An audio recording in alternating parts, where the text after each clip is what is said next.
China, a 4,000-year-old civilization rich with culture, history, Bruce Lee, and impeccable hairlines. Despite the fact that China is one of the most significant countries on the global stage, we know very little about China in the West. Well, one of my friends was sick of this ignorance, and he set out to create a movement. Well, it's really more than a movement, it's a lifestyle. He calls it Chinesemaxxing. You see, I went down to Austin for Halloween weekend and I had a great time seeing the city and catching up with friends. One of the friends I saw, Wesley, goes to Texas A&M, and first off, I just gotta say, tremendous pirate costume. Anyways, my friends Raymond and Ben were hosting everyone at their apartment, and as soon as Wesley arrived, he and Ben did a clothing swap where Wesley received these jeans with Chinese figures on their back pockets. Now, I thought he just wanted some fire jeans, but then he said, "These will be great for Chinesemaxxing." And I was like, what? He said, "Oh bro, you don't know about Chinesemaxxing? Let me put you on." And then he explained the origin story of Chinesemaxxing. Basically, one of his friends at A&M wanted to learn how to make Chinese food, so he ordered a book called How to Cook and Eat in Chinese, which was published in 1945 and was a large influence on Chinese cooking in America. After cooking some Chinese food and enjoying it, they figured they needed to dive deeper into Chinese culture to maximize their understanding of the Red Dragon. Hence, Chinesemaxxing. And they went deeper than you could ever imagine. First off, Chinesemaxxing is not about being a performative Chinese enjoyer. It's about truly immersing yourself in the culture. For example, Wesley's friend started watching Chinese math lectures. Mind you, not to learn math, but to acclimate himself better to the culture. Frantically trying to keep up with an old professor as he goes over advanced math concepts is the true Chinese way. But Chinesemaxxing isn't complete without tea. More specifically, Chinese herbal tea, which Wesley learned how to make complete with traditional Chinese tea sets. In fact, he was telling me that he was at the Asian market looking at tea leaves and a master tea maker appeared out of nowhere, approached him, and insisted that she teach him and his friends how to make gong fu cha tea, which literally translates to tea made with skill, an advanced tea making method that requires precise leaf to water ratios where you pour the tea at specific short intervals. At this point, I was sold. I was like, if Chinesemaxxing means that I'll have random interactions with master tea makers, then I want to max out all of my Chinese stats. But he was only just getting started. Apparently, there are Chinese cigarettes that you can't find in the US unless you know a guy who knows a guy. So there's a quest to find these cigarettes and do an Asian squat in an empty parking lot and light up with the boys. Does it get more Chinese than that? I don't think so.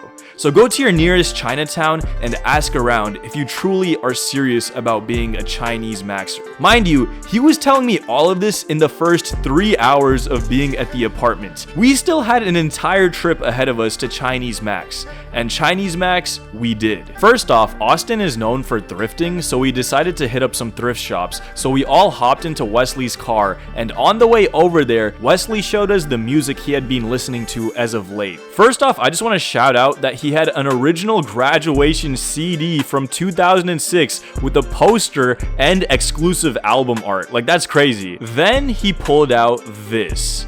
Now, if you're wondering what exactly this CD is, so were we. All of the text in it was completely written in Chinese, so none of us had any clue what it was saying, but that didn't stop us from popping it into the CD slot, and it turned out to be some absolutely banging 90s Chinese pop music.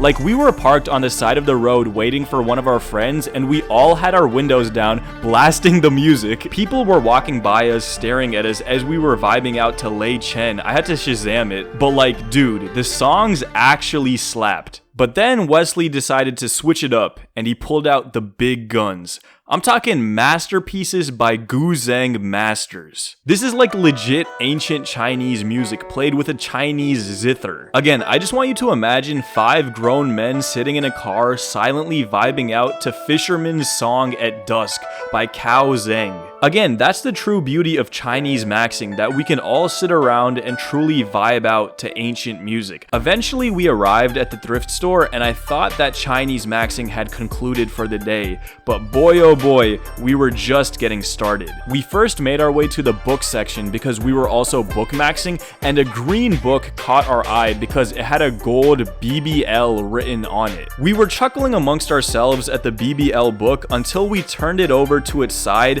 and saw the actual title.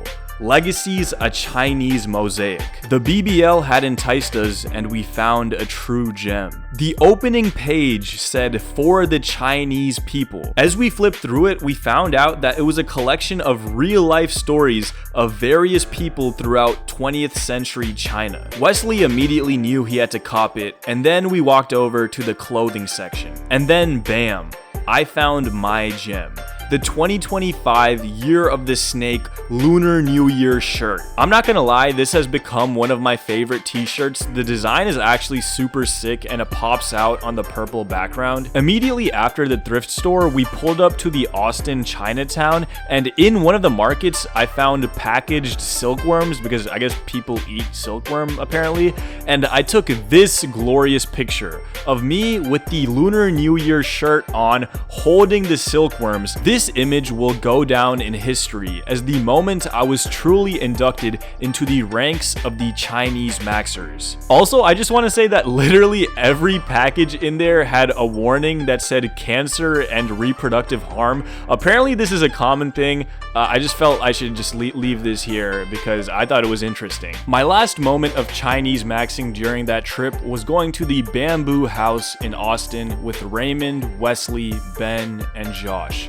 And I just gotta say, the food was gas. But just because my time in Austin had ended did not mean that Chinesemaxxing had left my mind. I literally couldn't stop thinking about it. I ranted to the girl I'm talking to about Chinesemaxxing and Guzheng Masters, and then told Wesley about it. Everywhere I go, I look for opportunities to Chinesemaxx. In fact, I got this book from the library, China, an Illustrated History. And now I'm learning about everything from the Sui Dynasty to the Ming Dynasty to Mao Zedong. You know those memes about Chinese history where it's like the Lu Chen disagreement and then 40 trillion people die? I'm learning about that now. I mean, why couldn't AP World History be this interesting? So I just want to thank my brother Wesley for introducing me to the world of Chinesemaxxing, and I want to recommend to you, the viewer, to start on your journey as well. If you want to see me make an IRL video about Chinesemaxxing, let me know in the comments, and also follow me on Instagram for channel updates and random shenanigans.